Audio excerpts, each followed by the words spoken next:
English tutorial YouTube channel Beloved English मा आज फेरि यो बसाइमा हामीले क्लास 11 को कम्पलसरी इंग्लिश मा रहेको युनिट 11 को आर्ट्स एन्ड क्रिएसन लाई चाहिँ उठाएका छौं. In this whole time we are going to talk about art and creations, and under art and creations topic there is a reading comprehension. Why is the Renaissance important? अर्थात पुनर्जागरण किन महत्वपूर्ण छ.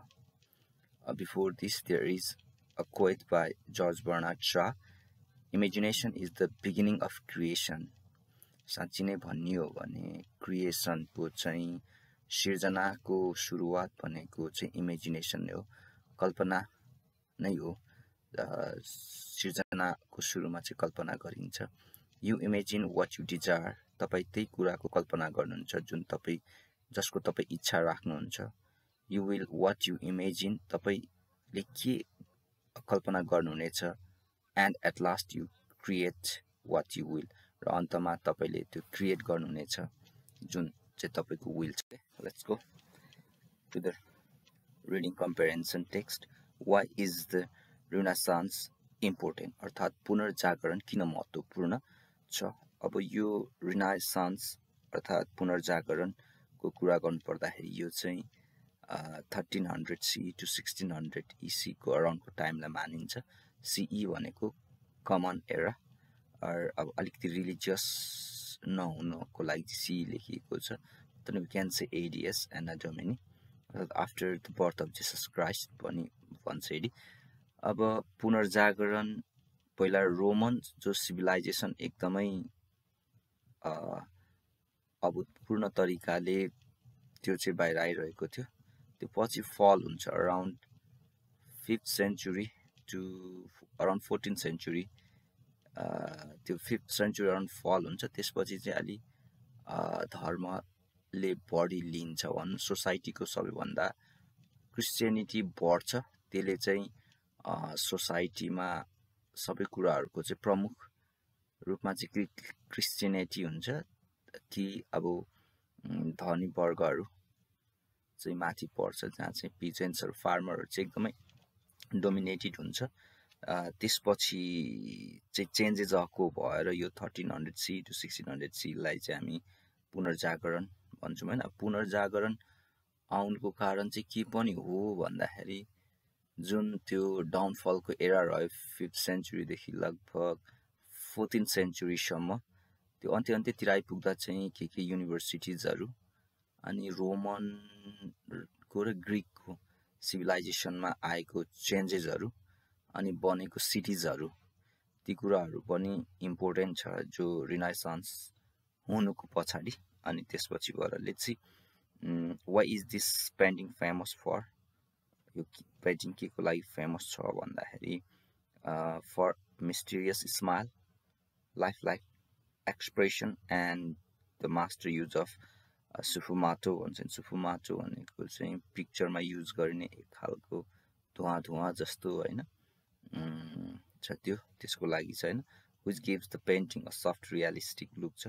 Name and 3 famous writer artists of Nepal. Also describe why they are famous for. While we talk about the famous writer and artists, there are lots of famous writers, artists. Just I have mentioned here Lakshmi Prasad Devkota, who is also known as the Mahakavi of our country, and we can't forget his contribution in the sector of our literacy. As well, Bhanuvakta Acharya, the first poet. And if we talk about Arnik Balaba, who is very famous in his period up to China's in Asia Minor. So others also, yes, we can mention other also. Let's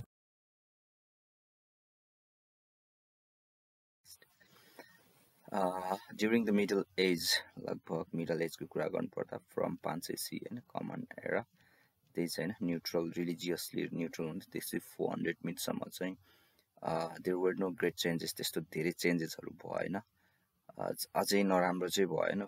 5th century भन्दा अगाडि जो Roman empire को जुन साम्राज्य थियो हैन, त्यो एकदमै द्रुत गतिमा चाहिँ विकास हुँदै थियो. People did what their forefathers did before them. मान्छेहरुले यो 500 CE to 1400 CE को बिचमा चाहिँ मान्छेहरूले त्यही काम गरे जो उनीहरूको पुर्खाहरू गर्दै आइरहेको थियो हैन। अनि केही थोरै इन्भेन्सन र डिस्कभरिज भयो अनि धेरै जसो मान्छेहरू चाहिँ त्यही कुरामा believe गर्थेन। they were told and did not care about anything outside their lives। जीवनभन्दा बाहिर आएर कहिले पनि सोच्दैन थियो, सोच्न डराउँथ्यो या उनीहरूलाई उनीहरूको कल्चर रिलिजियसहरूले टाइट गरेर राखेको थियो। One reason for this may be because only few people received an education and books were scarce हैन। यस्तो हुनुको कारण थोरैले मात्रै एजुकेसन प्राप्त गरेको थियो। मैले भनिहालेँ हैन, एजुकेसन भन्ने कुरा चाहिँ इलाइट वर्गहरूमा मात्रै थियो, माथिको ठुलो वर्गहरूमा थियो। अनि पादरीहरू पढ्थे अनि पिजेन्ट्सहरू जेनरली अरूहरूको लागि थिएन। सायद किताबको अभावले पनि हुनुपर्छ हैन, किन भन्दाखेरि बुक चाहिँ पेनहरू नबनिँदाखेरि चाहिँ बुकहरू चाहिँ एकदमै डिफिकल्ट हुन्थ्यो हैन। गुटेनबर्गले जब प्रिन्टिङ मेसिन बनाएन त्योभन्दा अगाडि बुक चाहिँ लेख्नै पर्थ्यो, टर्न बाई टर्न लेख्नु पर्थ्यो। That's why they are very expensive हुन्थ्यो है, त्यही भएर पनि। Then a change began, people became better educated, trade and industry develop, the art flourish and explore, discover new lands. त्यसपछिबाट मान्छेहरू वेल एजुकेटेड भए हैन, व्यापार उद्योग फस्टायो, कलाहरू फ्लोरिस्ट भयो अनि तिनीहरू नयाँ नयाँ ल्यान्ड्सहरू चाहिँ डिस्कभरी गर्न थाल्यो। We call this great change the Renaissance which in French means rebirth. यही पिरियडलाई चाहिँ जहाँ यो भयो, यो कुराहरूको इन्डस्ट्रीमा चेन्जेसहरू आयो हैन, आर्ट्समा फ्लोरिस भयो, मान्छेहरू एजुकेटेड भयो, ट्रेडले चाहिँ आफ्नो जताततै ब्रान्चहरू फैलायो। यही पिरियडलाई चाहिँ हामी रिनासान्स भन्छौँ र यो रिनासान्स भनेको चाहिँ फ्रेन्च भाषामा चाहिँ रिबर्थ अर्थात् पुनर्जन्म हो। The Renaissance which took place in Europe between 13th to 16th century was a new stage in the history of world. संसारको इतिहासमा हैन यो नयाँ परिवर्तन थियो। Some people think that the Renaissance got started when the Turks took over the Greek city Constantinople, now Istanbul, in 1453। कति मान्छेहरूले चाहिँ यो कुरा सोच्छ कि हैन, रिनासान्स चाहिँ त्यति बेलाबाट सुरु भयो जति बेला तुर्कीहरूले चाहिँ ग्रिक अर्थात् कन्स्टान्टिनोपल, जसलाई अहिले इस्तानबुल भन्छ, उनीहरूलाई हराएपछि चाहिँ आयो भन्छ नि। Greek scholars left Constantinople and settled in other parts of Europe. In these new locations, they taught Greek and shared their precious book.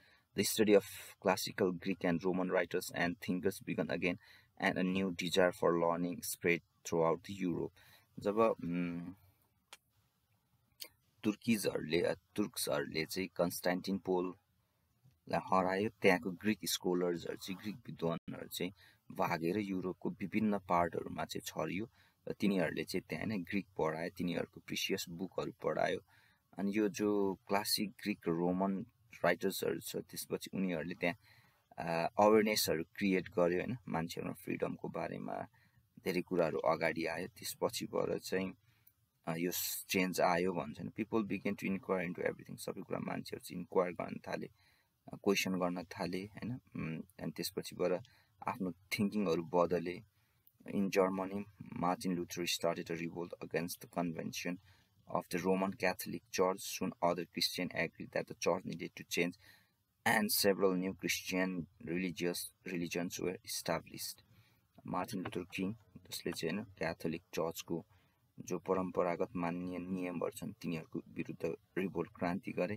क्रिस्चियनहरू एग्री भयो। त्यसपछि क्रिस्चियनिटी जो त्यतिखेरको चाहिँ प्रमुख धर्म या उनीहरू नै थिए, कानुन संविधान जे भने पनि ती कुराहरूमा चेन्ज आयो भन्छ। एन्ड देन अरू मान्छेहरूले पनि थुप्रै खाले नयाँ सरकारकोहरू बारेमा सोच्न थाल्यो, जो चाहिँ प्रजातान्त्रिक भ्यालुजहरूमा हुन्थ्यो। पहिला एन्सियन्ट ग्रिक्समा इटलीको बर्थ प्लेस होइन, इटली जहाँ चाहिँ रिनासान्स पुनर्जागरणको चाहिँ बर्थ भएको, was organise into city states and govern themself. त्यो चाहिँ सिटी स्टेटहरू हुन्थ्यो है, सानो सानो सिटीहरू, त्यहाँ नै स्टेट हुन्थ्यो, त्यहाँ नै रुलिङ पावरहरू हुन्थ्यो। The wealthy families and the church and much power in these areas. The city states were moving a step in the direction of government by people. The most famous political thinker of Renaissance was Niccolo Machiavelli. In his book on the government entitled The Prince, he stated that a good leader could do bad and dishonest thing in order to preserve his power and protect his government. जो म्याकभेली छ होइन त्यतिखेरको political thinker छ, उसले चाहिँ के पनि आफ्नो बुक द प्रिन्समा के पनि स्टेट गरेको छ भने एउटा लिडरले होइन खराब काम र डिसअनेस्ट काम पनि गर्न सक्छ आफ्नो पावर र सरकारलाई प्रोटेक्ट गर्नको लागि हुन्छ नि. त्यो people in his own time thought that Machiavelli was evil for saying this. His book is now famous and modern political thinkers respect some of his ideas. Maybe that's why in our country also it's being very hard to control the political situations. The new learning taught people to think in new ways. नयाँ नयाँ कुराहरू सिक्दै गएपछि नयाँ नयाँ तरिकाले सोचे होइन, अनि encourage gifted people to paint picture, make statues, building, and write greatly. In fact, some of the best artists of the they did all these things. As a result, when a person today skilled in many areas here sees often called a Renaissance man or Renaissance woman. अहिले पनि त्यस्तो केही राम्रो काम गरे skill गऱ्यो भने होइन पुनर्जागृत भएको महिला या पुरुष भन्छ होइन. The artistic development of Renaissance first happened in Italy city of Florence. पुनर्जागरण पहिलोचोटि फ्लोरेन्समा भएको हुन्छ, इटालीको सहर. And then they spread to all other Italian cities. यसकै होइन नतिजा स्वरूप trade, banking, city like Florence, Venice, Milan, धेरै वेल्दी भयो, रिच सिटिजन्सहरू भयो होइन. अनि तिनीहरूले टाइम एन्ड मनी इन्जोय पनि गरे, म्युजिक आर्ट पोइट्रीहरू क्रिएट पनि गरे. These cities produced great painters and sculptors like Michelangelo, Leonardo da Vinci, and Raphael. These artists created some of history's finest work of art. For example, Michelangelo spent 4 years painting thousands of feet of curved ceiling in the Vatican Sistine Chapel. You can see the picture of Vatican City Chapel as त्यो कसरी बनाएको छ होइन. To do this, he had to learn a whole new style of painting. He also had to paint lying on his back beneath the ceiling as paint dripped down on his face. त्यो जो माथि ड्रइङहरू छ होइन त्यसलाई अलि zoom out गरेर हेर्नुभयो भने देख्नुहुन्छ यी कुराहरू गर्दै गर्दा हेर्नु रङहरू उसको अनुहारतिर खस्थ्यो. ऊ चाहिँ ब्याकमा यसरी उँभो भित्तातिर फर्किँदाखेरि. Despite these obstacles, he created one of the art's greatest masterpieces. A new kind of architecture also began in the Renaissance. It blended the old classical style with new ideas. Again, it started in Florence. A cathedral had been started in 1296, but it remained unfinished for over 100 years because no one could figure out how to build the curved roof that needed. The architect Filippo Brunelleschi invented a new type of dome that was higher and grander than any form of classical eras. The Netherlands became famous for great painters. The new passion for learning also led to amazing discoveries in science by Galileo, Kepler, and Newton. Some of these findings went against the most basic belief of time, and KK to finding saying went against the most basic belief of that time. त्यो समयको जो आधारभूत मान्यताहरूको विरुद्धमा थियो. For example, उदाहरणको लागि Galileo's discovery that sun, not the earth, was the center of the solar system got him into serious trouble with many religious people. एउटा उदाहरणको लागि ग्यालिलियोले जो भने कि पृथ्वी होइन सन चाहिँ सोलर सिस्टमको चाहिँ सेन्टर हो भन्दाखेरि त्यतिखेरको रिलिजियस पिपलहरूले उसलाई धेरै एकदमै सिरियस ट्रबलमा पार्यो भन्छ. They forced him to say that he had been wrong about his discovery even though he knew he was right. The religious group of people ले चाहिँ उसलाई त्यो डिस्कभरी चाहिँ रङ हो भन्न समेत लगाए जबकि उसलाई थाहा थियो that he was right. The development of printing press in Germany by a man named Johannes Gutenberg helped more than anything to spread the new ideas of Renaissance. Before that time, books were scarce and very expensive because they were written by hand. जब जर्मनको Johannes गुटेनबर्गले printing machine बनाए होइन त्यसपछि बुकहरू easily available भयो अनि त्यो अलिक कस्टमा कम पनि पर्यो because before that the book were written कति हुन्थ्यो होला होइन ह्यान्डले नै किताब लेख्नु पर्दाखेरि Then after, however, with the Renaissance, the middle classes could not afford book and they wanted book in their own language. आफ्नो भाषामा किताबहरू चाहन्थे, त्यो पनि भयो हैन। अहिले त धेरै कुरा भइसकेको छ। Troops were master of the Eastern Mediterranean. It was no longer possible to trade with India by the old land route. A new way had to be found, perhaps by sailing around the coast of Africa, or perhaps by sailing around the world. There were many explorers around this time, including Columbus, Vasco da Gama, Cobbett, Magellan, and Drake. अब त्यतिखेर कस्तो भने जब वस्तुहरूको उत्पादन बढ्दै गयो, they need new markets, नयाँ मार्केटहरू चाहियो। अब त्यसको लागि they need to find new lands, they need to sail out of their coast. मान्छेहरू अफ्रिका या होइन वर्ल्डको नै अब केमा लाग्न थाले। त्यति नै बेला प्रख्यात होइन यी एक्सप्लोररहरू चाहिँ कोलम्बस, अमेरिका पत्ता लगाउने, भास्को डी गामा होइन इन्डिया पत्ता लगाउनेहरूको जन्म भयो। Representing countries throughout the Europe, these men sail new waters and discover new lands, including the America. As people travel by, gain new ideas that help to change their way of. अब यसरी change गर्दै गएपछि they encounter different type of people, their culture, their tradition, and they also gain the new ideas भन्छ। The Renaissance didn't begin suddenly when Constantinople was taken over by the troops or when the first book was printed in 1455. Forces that brought it about had been developing for many years. As Europeans began to desire and get knowledge from this new learning came the great changes that we call Renaissance. This advancement from the discovery of printing to renewed interest in art and literature and the discovery of new land affected most every era of European life. Here are some pictures. As you Bruegel Millarda को extracted essay about Renaissance, why it is important. I have kept some pictures from internet as Johannes Gutenberg को छ printing machine, and यो war between Ottoman Turks and Constantinople, Byzantine Empire.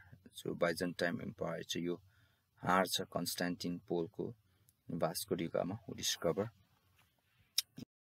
Okay, let's go to the exercise. Words with words. Martin Luther King started a revolt against the conventions of Roman Catholic Church creations. It blended classical style with new ideas mixed together.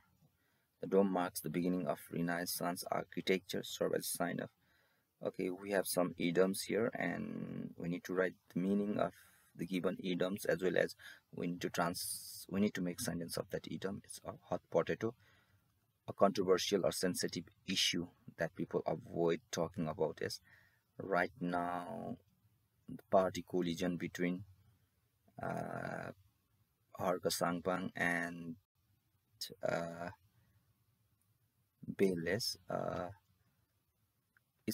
It's a controversial or a hot potato or a hot issues of this time. Once in a blue moon, something that happens. A bed of rose means it's a very comfortable, easier, pleasant situation. When pig flies means something it's not going to happen. Miss the boat means missing opportunities. Chip your lip means to keep something secret. Yes, fight tooth and nail means to give full effort when life gives you lemon. Make lemonade, turn a difficult situation into a positive. Goose eggs means a score of zero or nothing else. Match the following phrasal verbs with their meaning. Breakdown, to stop functioning. Check out, to leave a hotel. Breakdown means not to work. Yes. Fed up, tried of something. Fill out, to complete the form. Get away, escape. Comparison, where this what does the word Renaissance means? Which language is it derived from? It's French language, which means rebirth. Yes. What did the Greek scholars do in their new locations after leaving the Greek city? They started to make people aware. As they taught Greek and shared their precious knowledge and others yourself. What do you infer from the reading? Take the best answer. Before the Renaissance, education was limited to scholars and privileged. Which statement is true? The Greek had a strong influence on Renaissance thinking. What did the Renaissance do? It caused people to make change in their lives. Critical thinking.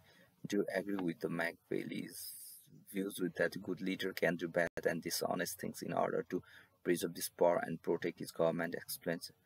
Uh, I do not fully agree with this view, but partly I do agree with Machiavelli's view as a good leader may sometimes need to do bad or dishonest things to preserve power and protect the government. Uh, Sometimes what thing happens means you need to do something bad as to protect your power, to protect the governments, because sometimes the right can be shared into the hand of wrong person. At that time, we need to protect the sovereignty of the country as well as the peace of country. At that time, we need to be cruel also. Do you think that art and literature are most assets of a country? Yes, this is of course yes. Art and literature are most important asset of country because it brings our culture, it brings our traditions. Most important thing is that it says who we are as, how we came till here. So it's most important thing. It preserves our traditions, culture for coming generations. Write an essay on literature is reflection of society. Literature is often regarded as the measure of society because it reflects the social, cultural, political, and moral realities of particular time and place. Okay, go on yourself. Write a short biography of a national literature figure. I've written here about Bhanu Bhaktacharya, the first Nepali poet who also translated the great epic Ramayana from Sanskrit to Nepali. Bhanu Bhaktacharya was born on 29th Asar 1814 in Tanoa district of Nepal. Acharya was born to Brahmin family and received excellent education with a strong leaning towards religion from his grandfather. Okay, it's grammar.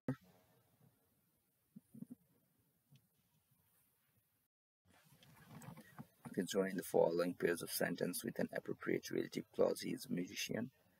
His album have sold millions. He is a musician whose album have sold millions. Okay, you can go yourself.